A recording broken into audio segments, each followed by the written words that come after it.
Protein. Today, guys, I'm going to discuss basically protein's role as a macronutrient, okay? One thing we need to know is it's a massive metabolic powerhouse, okay? Take away, obviously, taking your body apart, guys, take away your bone, your fat, your water, and that as well, and you're left with protein, okay? Protein is basically a buildup of amino acids. What this means, guys, is that basically it's a main player in aiding the structure and function and regulation of cells and organs throughout the body, okay? It has a massive purpose throughout the body. And because it has such a big purpose as well, guys, this is the most active macronutrient, okay? It plays a massive role in increasing your BMR, which is your metabolism, as well as thermogenesis as well. And most importantly, guys, massive role in building muscle, okay? It's an absolute must. What is so detrimental, guys, as well, is it's crucial to have this, but so many people, guys, so many people are lacking, okay? Especially women as well. You don't hit your target. Because we don't hit our target, guys, we don't have those benefits that protein has on building lean muscle mass, enhancing your metabolism, and then obviously growing, obviously that get into that athletic physique that we want, okay? How do you find your start protein, guys? Basically, it's pretty simple. It's 1 gram of protein starting off with, guys, per pound.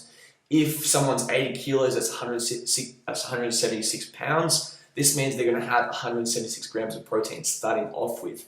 As we do obviously enhance and build more muscle, the protein for that individual will raise as well, okay? Just like anything in terms of macronutrients, as we kind of build, we have to increase, okay? Otherwise, we're not gonna grow anymore. Carbohydrates, guys. So carbohydrates, what we need to know is they're basically broken down into glucose. Glucose is basically your main source of energy, okay? When cells use, obviously, carbs as fuel, they use the least amount of oxygen, which in return as well, they create the most amount of energy, okay? There's been that many proven benefits of carbohydrates in that as well. They have a lot of assistance to metabolic health. They even lower stress and that hormone that we don't want, cortisol, okay? The higher your cortisol levels, the higher your stress levels are, the less likely your body will actually be giving up fat, okay? They also obviously been used to power your workout and get you through that day, obviously with energy, okay? Absolute must that you must fuel your body with carbohydrates, especially with our challenge as well. Why has carbohydrates been demonized, obviously, within the fitness industry? Mostly because of overconsumption, okay? But if we overconsume anything, guys, we're going to have that sort of demonization happen, okay? You can overconsume protein, you can overconsume fat especially, and that will basically put you in a calorie surplus where you're actually going to be gaining weight, not losing weight, okay? Another reason why obviously carbs have been demonized as well is sugars. With sugars, guys, it's basically a simple variation of a carbohydrate, okay? These simple variations, guys, they have a faster spike of your insulin and a faster basically spike of that blood sugar, okay? This is why it's a big problem in that as well, is if we have those quick sugars, your body has a rush and influx of insulin, which is a storage hormone, okay? Carbs, guys, throughout our challenge though, they are our best friend, okay? The right type of carbs though is most important, okay? Why are they our best friend? Basically, guys, because the main way we're gonna get you to obviously your end result is we're gonna manipulate your carbohydrates, okay? Main phase, first up, guys, we build that tolerance up so it's a high frequency. Once you're at that high frequency, what do we reduce? We don't reduce protein, we don't reduce fats, we reduce carbohydrates, which in return will reduce your calories, okay? We also have another phase, guys, which is called carb cycling.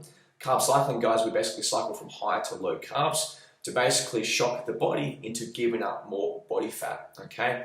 These methods here, guys, have been used by bodybuilders, fitness models, obviously these professional athletes for many, many years, since the 40s and 50s and that as well, to basically get them as lean as possible in a short period of time and then be able to keep that lean physique as well. Your body doesn't want to be 6% body fat, so we have to fight it with certain methods, and this obviously carb manipulation is the best method out, hands down. What's happening, guys? Today I'm going to talk about fats with you guys and what basically its main function in your health and obviously nutrition. Okay, with fats, guys, it has a massive function for brain health and immune system health as well. It also helps absorption of vitamin A, D, and K. Okay, with fats, guys, what I want to talk about mostly today though is that hormonal basically function that it has as well. Okay, I should say dysfunction.